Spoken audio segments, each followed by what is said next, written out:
त्यस्तै रडहरूले आफ्नो मार्केटिङ गरेर विभिन्न थरीका कुरा गर्दछन्। यिनै चिन्न प्राप्त अलि सस्तो रडको प्रयोग गरेर घरको लागत घटाउन सकिन्छ। महँगो रड प्रयोग गरेर भूकम्प प्रतिरोधी हुने वा बलियो हुने भन्ने होइन। इन्जिनियरले भने अनुसारको मोटाइका रडहरू तपाईँले प्रयोग गर्नुभयो भने घरहरू यसै बलियो हुन्छ।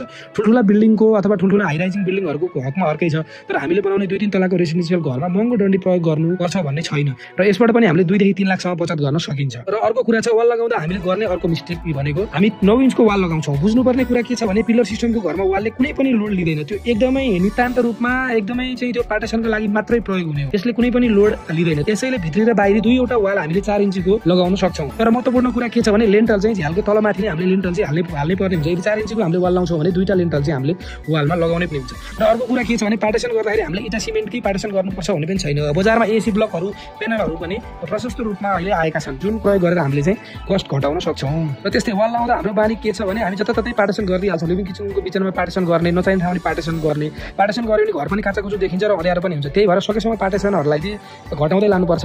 लाइट वेट पार्टिसन गर्नुपर्छ र स्पेस कम खाने खालको पार्टिसन चाहिँ हामीले गऱ्यौँ भने एक त पैसा पनि बच्यो र अर्को कुरा भनेको लाइट वेट पनि, घर पनि लाइट वेट भयो र घर स्पेसियस पनि देखिन्छ। त्यसैले वाल लाउँदा हामीले धेरै नै विचार गर्न सक्छौँ र वाल लाउँदाखेरि धेरै राम्रो पैसा 3-4 लाख रुपियाँ चाहिँ हामीले वालबाट चाहिँ बचत गर्न सक्छौँ। र अर्को कुरा तपाईँलाई भनिहाल्नु, 2टा रुमको बिचमा तपाईँ पार्टिसन गर्दै हुन्छ भने त्यो 2टा रुममा तपाईँले जसरी पनि दराज राख्नुपर्ने हुन्छ। यदि तपाईँले त्यो बिचको वाल नलाइकन 2टा दराज राखेर बिचमा तपाईँको फिलिङ गरिदिनु भयो भने त्यो वाल लगाउने पैसाले तपाईँले 2टा रुमको 2टा दराज बनाउनु पुग्छ। यसरी पनि अलिकति बुद्धि लगाएर वाल पार्टिसन चाहिँ गर्यो भने हामीले निकै राम्रो पैसा चाहिँ यसबाट बचाउन सक्छौँ।